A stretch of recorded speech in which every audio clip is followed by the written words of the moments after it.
Hello friends, कैसे हैं आप सब लोग। हमें उम्मीद है कि आप सभी लोग अच्छे होंगे। फ्रेंड्स, आज हम लोग इस वीडियो में जो है डिस्कस करने वाले हैं बीपीएससी बिहार टीचर का क्लास 1 से 5 तक जो है 1 से 5 तक इसमें प्रैक्टिस सेट नंबर आज हम 3 को डिस्कस करने वाले हैं। इसमें जो है प्रश्न नंबर 1 से लेकर 40 तक जो है इसमें आपको मैथ और रीजनिंग का प्रश्न दिया गया है और 41 से लेकर 120 तक जो है इसमें आपको जीके जीएस प्रश्न दिए गए हैं।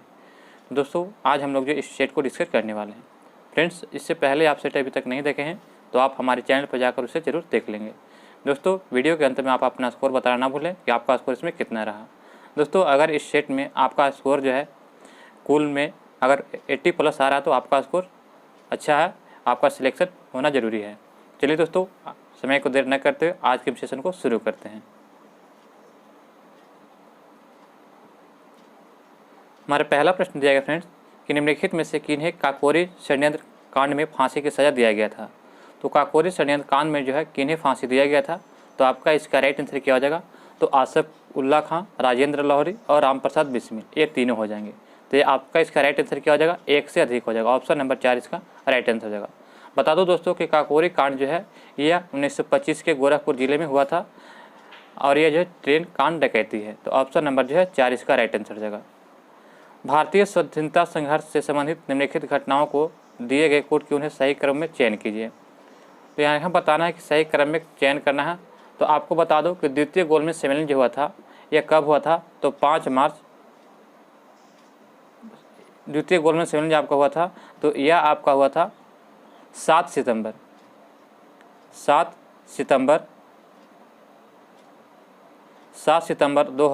1931 को जो हुआ था। और भारतीय राष्ट्रीय कांग्रेस का कराची अधिवेशन कब हुआ था, तो यह कराची सभी जो 1931 में हुआ था। 1931 में ये कब हुआ था, तो कराची अधिवेशन जो है 29 मार्च को हुआ था। 29 मार्च 1931 को। भगत सिंह की फांसी 23 मार्च को हुआ था, 23 मार्च 1931 को। और गांधी इर्विन समझौता हुआ था यह 5 मार्च 1931 को हुआ था। तो इनमें सही क्रम क्या हो जाएगा दोस्तों, तो आपका इसका राइट आंसर होगा ऑप्शन नंबर सी। पहले होगा 4, उसके बाद 3, 2, 1। ऑप्शन नंबर सी इसका राइट आंसर हो जाएगा। बंगाल का प्रथम गवर्नर निम्न में से कौन था, तो बंगाल का प्रथम गवर्नर बनने वाले थे Warren Hastings. Option number A इसका राइट आंसर हो जाएगा। वारेन हेस्टिंग जो था यह बंगाल का जो प्रथम गवर्नर जनरल था। अगला प्रश्न है कि युवा बंगाल आंदोलन किसने शुरू किया था, तो युवा बंगाल आंदोलन जो शुरू करने वाले व्यक्ति थे हेनरी विवियन डी रोजियो। हेनरी विवियन डी रोजियो जो है यह युवा बंगाल आंदोलन शुरू किया था। ऑप्शन नंबर जो है 20 का राइट आंसर हो जाएगा। अगला प्रश्न देखते हैं दोस्तों। 1857 के प्रथम स्वतंत्रता संग्राम के दौरान कानपुर क्षेत्र ने अंग्रेज शासक का विरोध करना शुरू किया, जहां नाना साहब के डैश स्थित महल को इसके मुख्यालय के रूप में प्रयोग किया था। तो नाना साहब के स्थित महल कौन सा था, तो यह आपका हो जाएगा बिठूर। ऑप्शन नंबर ए इसका राइट आंसर हो जाएगा। राशियों में कुल संख्या कितना है, तो दोस्तों राशियों में देखा जाए तो कुल संख्या है तो 12 हो जाएगा। ऑप्शन नंबर 20 का राइट आंसर हो जाएगा। राशि होती है मेष होता है, वृषम होता है, वृषभ, मिथुन, कर्क, सिंह, कन्या, तुला, वृश्चिक, धनु, मकर, कुंभ और मीन, ये जो है 12 राशियां हैं। तो ये याद रखिएगा, ऑप्शन नंबर 20 का राइट आंसर हो जाएगा। कुद्रेमुख की खानों से उत्पादित लौह अयस्क कहाँ से निर्यात होता है, तो कुद्रेमुख की खान जो है ये आपका कर्नाटक में स्थित है। तो कर्नाटक में कौन हो जाएगा, तो शिव मंगलौर इसका right answer. Option number C इसका राइट आंसर हो जाएगा। पश्चिम बंगाल में रानीगंज क्षेत्र किस लिए विख्यात है, तो पश्चिम बंगाल का जो रानीगंज क्षेत्र है यह कोयला खान के लिए विख्यात है। ऑप्शन नंबर जो है 20 का राइट आंसर है, कोयला खान के लिए। अगला प्रश्न हमारा दिया गया है कि चंद्रयान 3 को किस रॉकेट से लॉन्च किया गया था। तो सभी लोग जानते हैं कि चंद्रयान 3 को जो है यह 14 जुलाई जो है 2023 को जो है लॉन्च किया गया है। तो यह लॉन्च किया गया था LV-M3M4। ऑप्शन नंबर सी इसका राइट आंसर हो जाएगा। अगला प्रश्न है कि पाक जलडमरूबाद निम्न में से किसको अलग करता है, तो पाक जलडमरूबाद जो है यह आपका भारत और श्रीलंका को अलग करता है। ऑप्शन नंबर सी इसका राइट आंसर रहेगा। पाक जलडमरूबाद भारत और श्रीलंका को जो है अलग करता है और बंगाल की खाड़ी और अरब सागर के बीच स्थित है। मलक्का जलडमरूबाद जो है यह जावा सागर और बंगाल की खाड़ी को, मलाया एवं सुमात्रा को अलग करती है। बेरिंग जल संधि जो है यह अलास्का को रूस से अलग करता है। अगला प्रश्न है कि नेक्स्ट प्रश्न है कि कांवर झील पश्चिमी बिहार बिहार के मानचित्र 1, 2, 3 में कहाँ स्थित है? तो आपको बताना है कि इसमें कहाँ स्थित है। तो आपको बता दूं कि ये यहाँ पे हो जाएगा बेगूसराय में। बेगूसराय में जो है यह कांवर झील स्थित है। तो आपका इसका राइट आंसर क्या हो जाएगा? तो 3 हो जाएगा। तो यहाँ पे ऑप्शन नंबर क्या हो जाएगा? तो ए हो जाएगा। वर्ष 2023 के G20 सम्मेलन में भारतीय शेरपा कौन है?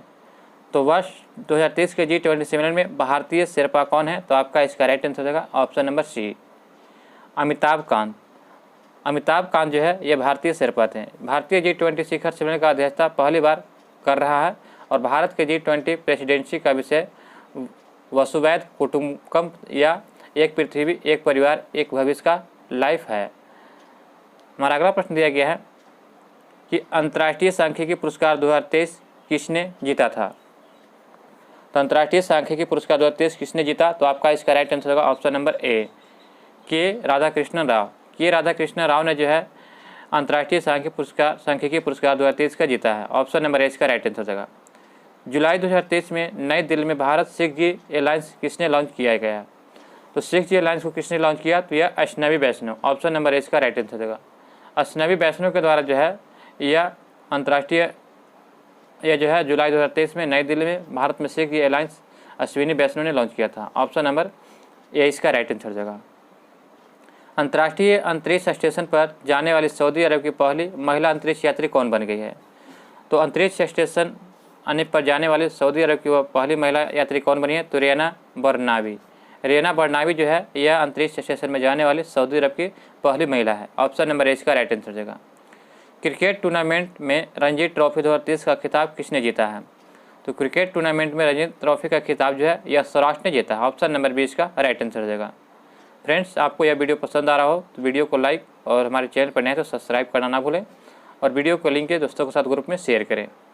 हमारा अगला प्रश्न है कि निम्न में से कौन सा देश जंगली जानवरों को जो है कानूनी अधिकार देने वाला पहला देश बन गया है? तो यह जो देश बना है इक्वाडोर। इक्वाडोर जो है यह जंगली जानवरों को जो है कानूनी अधिकार देने वाला पहला देश बन गया है। इक्वाडोर की राजधानी देखा जाए तो क्विटो है और इक्वाडोर की मुद्रा जो है यह स्टेट डॉलर है। रिचर्ड एंड एनालिसिस विंग यानी RAW का नया प्रमुख किसे बनाया गया है? तो RAW का नया प्रमुख रवि सिन्हा को बनाया गया। ऑप्शन नंबर 20 का राइट आंसर हो जाएगा। रवि सिन्हा जो है बिहार के जो है भोजपुर जिला के मूल निवासी थे और जो है मनोज सोनी जो है यह UPSC के अध्यक्ष हैं और प्रसूत सूद जो है यह CBI के निदेशक हैं। तो ये फ्रेंड्स फैक्ट्स था, याद रखिएगा। अगला प्रश्न देखते हैं, औरंगजेब ने किस सिख गुरु को हत्या करवाया था? तो औरंगजेब ने जो है गुरु तेग बहादुर यानी कि 9वें गुरु को जो है यह हत्या करवा दिया था। अगर जहांगीर के बारे में कहा जाए तो जहांगीर जो थे यह गुरु अर्जुन देव की हत्या करवाया था। औरंगजेब ने जो है गुरु तेग बहादुर और जहांगीर जो है गुरु अर्जुन देव की। तो ये दो ऐसे जो थे शासक मुगल शासक काल के जो 2 गुरुओं को हत्या करवाए थे। तो दोस्तों ये फैक्ट्स याद रखिएगा। मीन कैम्प किस लेखक या लेखकों द्वारा लिखी गई थी? तो यह जो है हिटलर की पुस्तक है। ऑप्शन नंबर ए इसका राइट आंसर हो जाएगा। हिटलर ने जो है 1933 में जो है जर्मनी का चांसलर बना था और राष्ट्रपति हिंडनबर्ग की मृत्यु के बाद हिटलर को से राष्ट्रपति पद भी ग्रहण कर लिया गया था। अगला प्रश्न दिया गया है कि राजा राम मोहन राय द्वारा ब्रह्मा समाज की स्थापना कब किया गया था? तो राजा राम मोहन राय के द्वारा जो है ब्रह्मा समाज की स्थापना 1828 में किया गया था। कब किया गया था? तो 1828 में। यह जो है 20 अगस्त 1828 को जो है कलकत्ता में ब्रह्मा समाज की स्थापना राजा राम मोहन राय ने किया था और राजा राम मोहन राय ने ही जो है 1815 में जो है आत्मीय सभा की भी स्थापना किए थे और राजा राम मोहन राय को जो है द्वितीय अकबर ने जो है इनको राजा की उपाधि दिया था। ये फैक्ट्स याद रखिएगा दोस्तों। सिकंदर के हमले के समय उत्तर भारत का निम्नलिखित राजवंशों में से किस एक का शासन था? तो जब सिकंदर जो है हमला किया था उस समय जो उत्तर भारत में जो है किसका शासन था? तो बता दूं कि नंदवंश था यानी कि धनानंद था। ऑप्शन नंबर ए इसका राइट आंसर हो जाएगा। अगला प्रश्न है कि सरबन-बेगोला कहाँ पर स्थित है? तो सरबन-बेगोला जो है ये आपका कर्नाटक में स्थित है दोस्तों। कहाँ? कर्नाटक। तो यहाँ पे ऑप्शन में क्या हो जाएगा? 3 में से कोई नहीं होगा। सरबन-बेगोला जो है यह कर्नाटक में स्थित है। ऑप्शन नंबर ई इसका राइट आंसर हो जाएगा। पंचतंत्र किसके द्वारा लिखा गया था? तो पंचतंत्र एक पुस्तक है। यह पुस्तक जो है विष्णु शर्मा के द्वारा लिखा गया था। ऑप्शन नंबर 20 का राइट आंसर होगा। विष्णु शर्मा जैसे विद्वान जो थे गुप्त काल में हुआ करते थे और इन्होंने जो है पंचतंत्र जैसे पुस्तकों के लिखे थे। ऑप्शन नंबर 20 का राइट आंसर हो जाएगा। अगला प्रश्न है कि फ्रेंच ईस्ट इंडिया कंपनी की स्थापना कब किया गया था? तो फ्रेंच ईस्ट इंडिया कंपनी की स्थापना जो है यह किया गया था कब? तो 1664 में। 1664 में जो है फ्रेंच ईस्ट इंडिया कंपनी की स्थापना किया गया था। और फ्रांसीसियों ने भारत में अगर पहला व्यापारिक कोठी जो है 1668 में सूरत में स्थापित किया था। तो फैक्ट्स ये याद रखिएगा। ऑप्शन नंबर 1 का राइट आंसर हो जाएगा। प्लासी का युद्ध का मैदान कहाँ स्थित है? दोस्तों प्लासी का युद्ध का मैदान जो है यह कब हुआ था? तो 1800 जो है प्लासी का युद्ध कब हुआ था? 1757 में। 1757 में जो है यह बंगाल में हुआ था। यह बंगाल के कहाँ? तो भागीरथी नदी के किनारे नदिया जिले में हुआ था। तो ऑप्शन नंबर 20 का राइट आंसर हो जाएगा। गंगा नदी के प्रमुख स्रोत क्या है? तो गंगा नदी जो है किसके किसके मिलने से बना है? तो दोस्तों आपको बता दूं कि यह गंगा नदी जो है भागीरथी और अलकनंदा के मिलने से जो है गंगा नदी का निर्माण हुआ है। तो ऑप्शन नंबर जो है ए इसका राइट आंसर हो जाएगा। भागीरथी और अलकनंदा के मिलने से। गंगा नदी के बारे में देखा जाए तो यह जो है भारत की सबसे लंबी नदी है जो 2525 किलोमीटर लंबा है। और जो है यह भारत की सबसे पवित्र नदी भी माना जाता है और भारत का राष्ट्रीय नदी भी गंगा को माना जाता है। नेक्स्ट प्रश्न है कि भूकंप की तीव्रता मापने में पैमाने को क्या कहा जाता है? तो भूकंप की तीव्रता जो है हम लोग रिएक्टर स्केल पर मापते हैं। किस पर? रिएक्टर स्केल पर। अमेरिका का एक वैज्ञानिक था जो चार्ल्स रिएक्टर ने 1935 में जो है रिएक्टर पैमाने को विकसित किया था। कब किया था दोस्त? तो 1935 में रिएक्टर पैमाने का जो है खोज किया था। अगला प्रश्न दिया गया है कि पृथ्वी के वायुमंडल का सर्वाधिक घनत्व कहाँ पर होता है? तो पृथ्वी के वायुमंडल में जो सर्वाधिक घनत्व जो आपका हो जाएगा क्षोभ मंडल में, क्योंकि क्षोभ मंडल में जितने भी भारी गैसें होती है यहाँ पे जो है होते हैं क्षोभ मंडल में। तो इसीलिए जो सर्वाधिक घनत्व होता है क्षोभ मंडल में। ऑप्शन नंबर इसका राइट आंसर हो जाएगा। क्षोभ मंडल के बारे में देखा जाए तो मौसम संबंधी जितनी भी घटनाएं होती है, आंधी तूफान, बादल, बिजली कड़क, इस सभी क्षोभ मंडल में घटनाएं घटती है। तो ये फैक्ट्स याद रखेगा। क्षोभ मंडल की ऊंचाई देखा जाए तो 8 किलोमीटर है और विषुवत रेखा पर जो है ध्रुव पर 8 किलोमीटर है। ध्रुव पर जो है 8 किलोमीटर है और जब विषुवत रेखा पर देखा जाए तो विषुवत रेखा पर यह 16 किलोमीटर लगभग है। तो दोस्तों ये फैक्ट्स याद रखिएगा। अगला प्रश्न है कि भारत में उष्णकटिबंधीय सदाबहार वन कहाँ पाए जाते हैं? तो भारत में उष्णकटिबंधीय सदाबहार वन जो है ये आपका पाया जाता है केरल में। ऑप्शन नंबर जो है ए इसका राइट आंसर। केरल में जो है उष्णकटिबंधीय सदाबहार वन पाए जाते हैं। चक्रवात निम्नलिखित में से किस कारण से आता है? तो चक्रवात आने का मुख्य कारण क्या होता है? तो निम्न दाब का होना। चक्रवात मुख्यतः जो है निम्न दाब के कारण आते हैं। ऑप्शन नंबर ए इसका राइट आंसर हो जाएगा। जैसे कि टोर्नेडो है, टाइफून, हरिकेन्स आदि ये सभी चक्रवात हैं। अगला प्रश्न देखते हैं कि प्राथमिक शिक्षा के मौलिक अधिकार को संविधान में कब जगह दी गई थी? तो प्राथमिक शिक्षा के मौलिक अधिकार को संविधान में यह जो जगह दिया गया था तो 2002 में दिया गया था। ऑप्शन नंबर सी इसका राइट आंसर होगा। 86वां संविधान संशोधन 2002 के तहत जो है प्राथमिक शिक्षा के मौलिक अधिकार को संविधान में रखा गया था। इसमें जो है 6 से 14 वर्ष तक के बच्चों को जो है अनिवार्य एवं प्राथमिक शिक्षा को मौलिक अधिकार के रूप में मान्यता देने के संबंधी प्रावधान किया गया है। इसके अनुच्छेद 21 के अंतर्गत मौलिक अधिकार में जोड़ा गया था। तो दोस्तों ये फैक्ट्स याद रखिएगा। अगर पूछा जाएगा कि शिक्षा का अधिकार अधिनियम लाया गया था कब? तो यह लाया गया था 2009 में और लागू किया गया था कब? तो 1 अप्रैल 2010 को यह लागू कर दिया गया था। लाया गया था 2009 में शिक्षा का अधिकार अधिनियम और 1 अप्रैल 2010 को लागू कर दिया गया था। तो ये फैक्ट्स याद रखिएगा। नेक्स्ट प्रश्न है फ्रेंड्स कि केरल में थुम्बा प्रसिद्ध है क्योंकि? तो केरल में जो है थुम्बा जो है यह एक रॉकेट लॉन्चिंग स्टेशन है। ऑप्शन नंबर सी इसका राइट आंसर रहेगा। वार एंड पीस पुस्तक किसके द्वारा लिखा गया था? तो वार एंड पीस पुस्तक जो है यह लिखा गया था टॉलस्टॉय के द्वारा, Leo Tolstoy. Option number C इसका राइट आंसर रहेगा। यहाँ पर सरोजिनी नायडू के द्वारा जो है गोल्डन थ्रेशोल्ड पुस्तक लिखा गया था और रविंद्रनाथ टैगोर के द्वारा जो है गीतांजलि पुस्तक लिखा गया था। तो ये फैक्ट्स याद रखिएगा। अगला प्रश्न देखते हैं फ्रेंड्स। 1953 में पहला पिछड़ा वर्ग आयोग डैश की अध्यक्षता में नियुक्त किया गया था किसको? तो 1953 में जो पहला पिछड़ा वर्ग आयोग में जो है यह काका कालेकर को जो है की अध्यक्षता में नियुक्त किया गया था। ऑप्शन नंबर ए इसका राइट आंसर रहेगा। काका कालेलकर को। ऑप्शन नंबर ए इसका राइट आंसर रहेगा। नेक्स्ट प्रश्न दिया गया है कि लोकतंत्र की सफलता का मानदंड क्या है। तो लोकतंत्र की सफलता का मानदंड हो जाएगा आपका उपयुक्त एक से अधिक हो जाएगा, क्योंकि जनता के प्रति उत्तरदायी वैश्विक के शासन की स्थापना करना होता है, आर्थिक असमानताओं में कमी एवं सामाजिक न्याय की स्थापना करना, और विविधताओं में सामंजस्य एवं नागरिकों की गरिमा में वृद्धि करना। तो दोस्तों एक बी ए बी सी यानी कि तीनों हो जाएगा। तो ऑप्शन नंबर एक से अधिक हो जाएगा। उदारीकरण का अर्थ क्या होता है। तो उदारीकरण का अर्थ होता है कि निजी स्वतंत्रता, बाजार की शक्तियों की स्वतंत्रता एवं अनियंत्रण की नीति को अनुसरण करना। ऑप्शन नंबर 20 का राइट आंसर हो जाएगा। आर्थिक सुधार का अर्थ क्या होता है। तो आर्थिक सुधार का इसका अर्थ होता है पुरानी नीतियों में बदलाव एवं नीतियों का नए सिरे से निर्माण करना जो है, यह आर्थिक सुधार का अर्थ होता है। ऑप्शन नंबर ए इसका राइट आंसर हो जाएगा।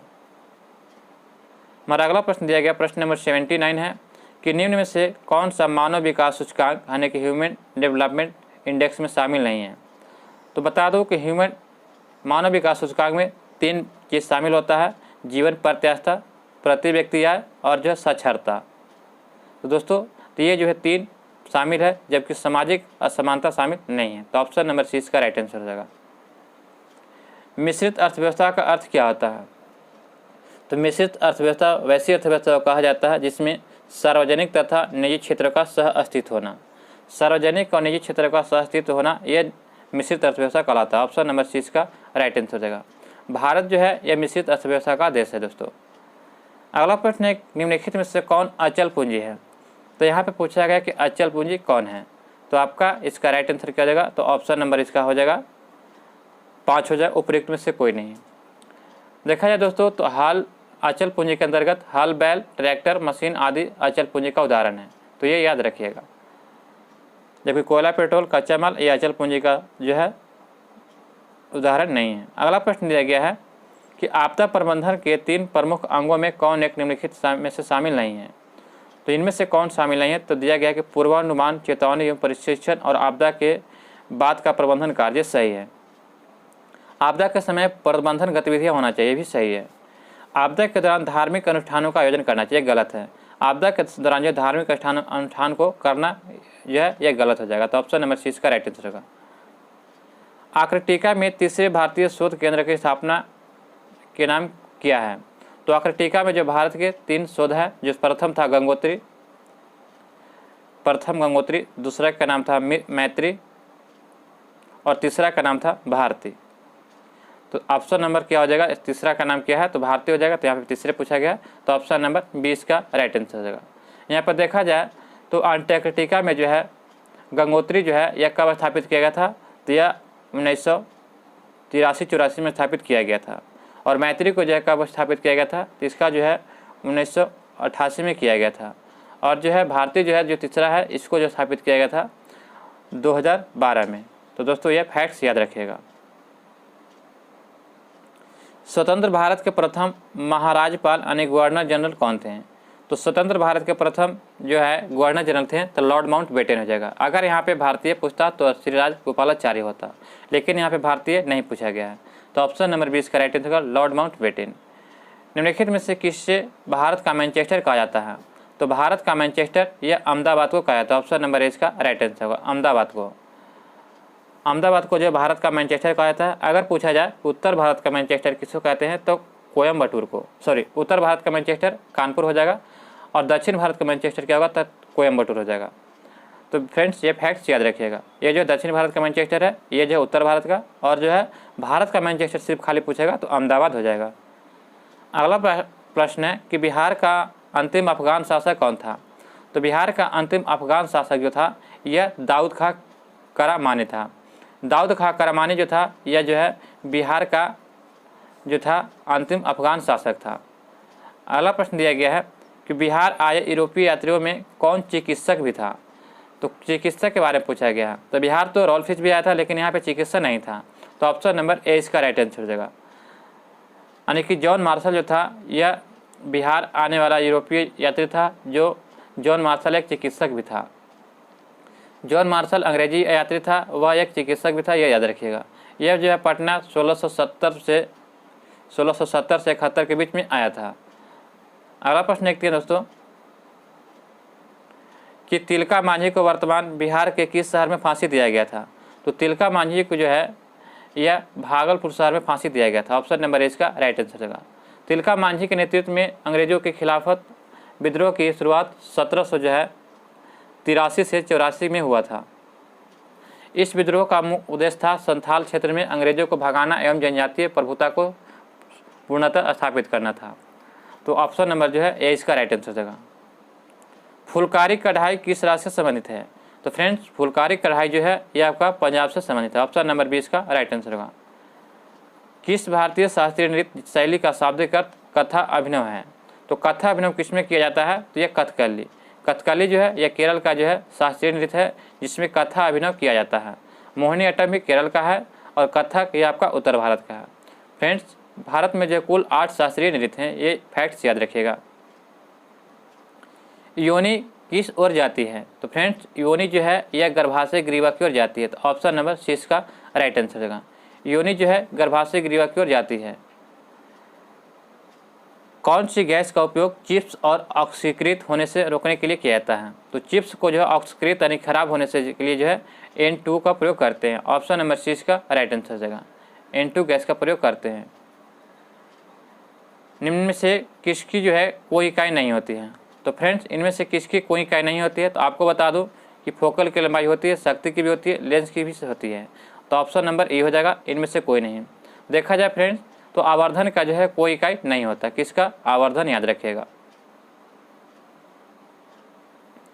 अगला प्रश्न फ्रेंड्स कि मनुष्यों में महिलाओं में यौन गुणसूत्रों का सेट क्या होता है? तो फ्रेंड्स महिलाओं में जो है कौन सा गुणसूत्र होता है? तो XX हो जाता है और पुरुषों में क्या होता है? तो XY होता है। तो यहाँ पे महिलाओं का पूछा गया है तो ऑप्शन नंबर ए इसका राइट आंसर हो जाएगा। किसमें पतली कोशिका भित्ति के साथ अपेक्षाकृत गैर विशिष्ट कोशिकाएं होती है?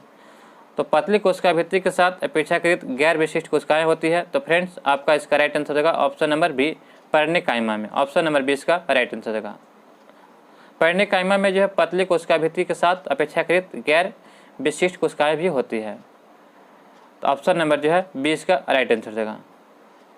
फ्रेंड्स आपको वीडियो पसंद आ रहा हो तो हमारे चैनल पर भी नए हैं तो फ्रेंड्स चैनल को सब्सक्राइब करना ना भूलें और वीडियो को लिंक को दोस्तों के साथ ग्रुप में शेयर करें। फ्रेंड्स बस आपसे इतना सा रिक्वेस्ट है। अगला प्रश्न है फ्रेंड्स कि परमाणु बलों के सिद्धांत की खोज किसने किया था? तो परमाणु बलों के बारे में पूछा गया फ्रेंड्स। तो आपका इसका राइट आंसर होगा ऑप्शन नंबर बी, हिडेकी उकाबा जो थे यह परमाणु बलों की जो है खोज किया था। और परमाणु संरचना के बारे में खोज किसने किया था? तो जॉन डाल्टन ने किया था सर्वप्रथम। और परमाणु विखंडन की खोज जो है ऑटो हॉर्न ने किया था। और परमाणु भट्ठी की खोज जो है एनिको फर्मी ने किया था। और परमाणु बम की जो खोज सर्वप्रथम ओपेनहाइमर ने किया था। तो फ्रेंड्स ये फैक्ट से याद रखिएगा। वाष्पन के कारण शीतलन की प्रक्रिया तब धीमी होती है जब वायुमंडल का ताप क्या होगा? तो वाष्पन के कारण शीतलन की प्रक्रिया तब धीमी होती है जब वायुमंडल का ताप क्या होगा? तो वायुमंडल का ताप घटता है और वायु से बहने की चाल कम होती है। तब क्या होता है कि वाष्पन के कारण शीतलन की प्रक्रिया धीमी हो जाती है। तो ऑप्शन नंबर 6 का राइट आंसर हो जाएगा। नेक्स्ट प्रश्न है फ्रेंड्स कि किस समूह के पौधे को सामान्यतः शैवाल कहा जाता है? तो किस समूह के पौधे को सामान्यतः शैवाल कहा जाता है? तो फ्रेंड्स आपका इसका राइट आंसर हो जाएगा ऑप्शन नंबर बी, थैलोफाइटा समूह के पौधों को जो है सामान्यतः शैवाल कहा जाता है। ऑप्शन नंबर 20 का राइट आंसर हो जाएगा। थैलोफाइटा जो है वनस्पति जगत का सबसे बड़ा समूह है। ये फैक्ट्स याद रखिएगा। नेक्स्ट प्रश्न है फ्रेंड्स कि किस प्रक्रिया द्वारा कोई ठोस गैस में परिवर्तित हो जाती है? तो कोई भी ठोस जो है गैस में सीधे परिवर्तित हो जाती है तो उससे क्या कहते हैं? तो ऊर्ध्वपातन कहते हैं। क्या कहते हैं? तो ऊर्ध्वपातन कहा जाता है यानी कि सब्लिमेशन। तो ऑप्शन नंबर जो है ई इसका राइट आंसर होगा, इनमें से कोई नहीं। ऊर्ध्वपातन जो है जो मान लीजिए जैसे कपूर है ठोस है वो सीधे जो है परिवर्तित हो जाता है किसमें? गैस में, तो वह ऊर्ध्वपातन हो जाएगा। अगला प्रश्न है कि कौन सी तरंगे चमगादड़ को उनके रास्ते में आने वाले बाधाओं का पता लगाने में मदद करता है? तो चमगादड़ जो है प्राश्रय तरंगे छोड़ती है जिससे क्या होता है कि उसे रास्ते में आने वाले बाधाओं को पता लगाने में मदद करता है। ऑप्शन नंबर ए इसका राइट आंसर हो जाएगा। नीचे दिए गए फलों और सब्जियों में से उन्हें चुनिए जिन्हें भीतर बीज होते हैं। तो जिनके भीतर बीज होते हैं तो यह आपका हो जाएगा करेला, खीरा, चीकू, भिंडी और नाशपाती और टमाटर। इनके जो है भीतर में बीज होते हैं। जब उनको काटिएगा तो इनके भीतर में बीज आपको नजर आएंगे। तो ऑप्शन नंबर सी इसका राइट आंसर हो जाएगा। खारे पानी में पैदा होने वाले पौधे क्या कहलाते हैं? तो फ्रेंड्स खारे पानी में जो है पैदा होने वाले पौधे को क्या कहते हैं, तो आपको बता दूं कि हैलोफाइटा कहते हैं, हैलोफाइटा। तो ये जो है खारे पानी में होने वाले पौधे हैं। तो फ्रेंड्स आपका इसका राइट आंसर क्या हो जाएगा, तो ई हो जाएगा। जेरोफाइटा जो है यह उष्णकटिबंधीय क्षेत्रों में पाए जाने वाले पौधे होते हैं, जेरोफाइटा। और जो है यहाँ पे हाइड्रोफाइटा जो होता है, हाइड्रोफाइटा ये जो है आपको जल प्लावित क्षेत्रों में होने वाले वनस्पति हैं। और जो लिथोफाइट जो होता है चट्टान पर उगने वाले पौधे को कहा जाता है। तो फ्रेंड्स ये फैक्ट्स याद रखिएगा। नेक्स्ट प्रश्न है कि तरंग जो है, तरंग, चाल, आयाम, तरंगदैर्घ्य और आवृत्ति, ये सभी को क्या कहा जाता है, तो सभी जो है तरंग की विशेषताएं होती है। क्या होती है, तरंग की विशेषताएं। ऑप्शन नंबर 20 का राइट आंसर हो जाएगा। राजा जी राष्ट्रीय पार्क किसका एक प्राकृतिक आवास है, तो राजा जी राष्ट्रीय पार्क जो है यह किसका प्राकृतिक आवास है, तो यह जो है एशियाई हाथी के लिए है। ऑप्शन नंबर जो है 20 का राइट आंसर होगा। फ्रेंड्स यह जो है राजा जी राष्ट्रीय पार्क जो है यह उत्तराखंड में स्थित है। जो हाथी प्रजनन का आरंभ यह 1992 में जो है हाथी प्रजनन का प्रारंभ कब किया था, 1992 में झारखंड के सिंहभूम जिले से किया गया था। तो आपका इसका राइट आंसर क्या हो जाएगा, तो ऑप्शन नंबर बी हो जाएगा। नेक्स्ट प्रश्न है कि किस शैवाल का उपयोग अंतरिक्ष यात्री भोजन के रूप में उपयोग करते हैं। तो अंतरिक्ष यात्री जो होते हैं एक शैवाल जो होता है क्लोरेला, जिसका उपयोग जो है भोजन के रूप में अंतरिक्ष यात्री करते हैं। ऑप्शन नंबर जो है ये इसका राइट आंसर हो जाएगा। नेक्स्ट प्रश्न है फ्रेंड्स कि प्रकाशित यानी कि ऑप्टिकल फाइबर में सिग्नल। फ्रेंड्स प्रश्न है कि मृत मछली से निकलने वाले दुर्गंध किन यौगिक के कारण होती है, तो आपका इसका राइट आंसर होगा ऑप्शन नंबर ए, अमीनो यौगिक के कारण। अमीनो यौगिक के कारण जो होता है मृत मछली से निकलने वाली दुर्गंध जो होता है यह अमीनो यौगिक के कारण होती है। फ्रेंड्स अगला प्रश्न है कि बायोगैस के मुख्य घटक कौन है, तो बायोगैस के मुख्य घटक जो हो जाएगा मीथेन। ऑप्शन नंबर 20 का राइट आंसर होगा। बायोगैस एक नवीकरणीय ऊर्जा का स्रोत है। जो मीथेन जो होता है यह बायोगैस का जो प्रमुख घटक है। ऑप्शन नंबर जो है 20 का राइट आंसर हो जाएगा। निम्नलिखित में से क्या कृत्रिम पारिस्थितिकी तंत्र का उदाहरण है, तो कृत्रिम पारिस्थितिकी तंत्र का उदाहरण है तो यह आपका हो जाएगा बगीचा, क्योंकि जो बगीचा जो है यह मानव लगाता है, जिससे यह कृत्रिम पारिस्थितिकी तंत्र का उदाहरण हो जाएगा। निम्नलिखित में से कौन प्राणी जगत के संधिपाद यानी प्राणी ऑर्थोपोडा समूह से संबंधित नहीं है, तो यहाँ पे नहीं है पूछा गया है। तो तितली, तिलचट्टा और मकड़ी सभी जो है ऑर्थोपोडा ग्रुप से संबंधित है, सभी जो है ऑर्थोपोडा ग्रुप से संबंधित है। लेकिन यहाँ पे कहा कि नहीं संबंधित है, तो नहीं इनमें से कोई नहीं होगा। तो ऑप्शन नंबर इसका राइट आंसर हो जाएगा। निम्नलिखित में से किस तत्व की परमाणु त्रिज्या सबसे अधिक होती है, तो परमाणु त्रिज्या देखा जाए तो सबसे अधिक जो होता है तो लिथियम को हो जाएगा। ऑप्शन नंबर ए इसका राइट आंसर होगा। लिथियम, उसके बाद beryllium, boron, carbon, nitrogen, oxygen और फ्लोरीन, ये जो है सबसे अधिक लिथियम को हो जाएगा। तो ऑप्शन नंबर ए इसका राइट आंसर हो जाएगा। वह अम्ल कौन सा है जो चींटी के डंक में प्राकृतिक रूप में पाया जाता है, तो फ्रेंड्स चींटी के डंक में ये जो है मेथनोइक अम्ल होता है, मेथनोइक, और जो है एक फॉर्मिक अम्ल होता है। तो ये जो है दोनों अम्ल होते हैं, तो इनमें से क्या हो जाएगा, तो दोनों में से कोई नहीं है। तो ऑप्शन नंबर इसका राइट होगा, यानी कि इनमें से कोई नहीं होगा। तो ऑप्शन नंबर 5 इसका राइट आंसर हो जाएगा। यक्ष्मा रोग पैदा करने वाले मुख्य कारक कौन है, तो यक्ष्मा रोग जो है पैदा करने वाला इसका मुख्य कारक क्या होता है, तो सभी लोग जानते हैं कि यक्ष्मा टीबी जो होता है यह बैक्टीरिया से होता है, तो माइक्रोबैक्टीरियम। ऑप्शन नंबर इसका राइट आंसर हो जाएगा। बाह्य अंतरिक्ष में किसी अंतरिक्ष यात्री को आकाश कैसा दिखाई देगा, तो बाह्य अंतरिक्ष में किसी भी यात्री जो होते हैं उसे जो आकाश जो है काला दिखाई देता है। ऑप्शन नंबर 20 का राइट आंसर हो जाएगा। दौड़ के दौरान धावक का गुरुत्व केंद्र कहाँ होता है, तो कोई भी व्यक्ति जो होता है फ्रेंड धावक जब दौड़ता है तो उसका जो है गुरुत्व केंद्र शरीर के मध्य में रहता है। ऑप्शन नंबर 6 का राइट आंसर हो जाएगा।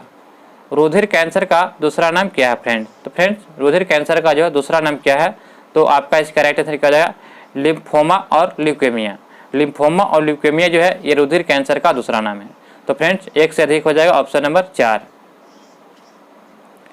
निम्नलिखित कथनों में से कौन सा कथन सही है, तो फ्रेंड्स कौन सा कथन सही है, तो फ्रेंड्स आपका इसका राइट आंसर हो जाएगा जल एक चक्रीय साधन है। जल एक चक्रीय संसाधन है, यह इसका राइट आंसर हो जाएगा। जल की जो है 3 अवस्था होती है, ठोस, द्रव, गैस होती है, तो याद रखिएगा।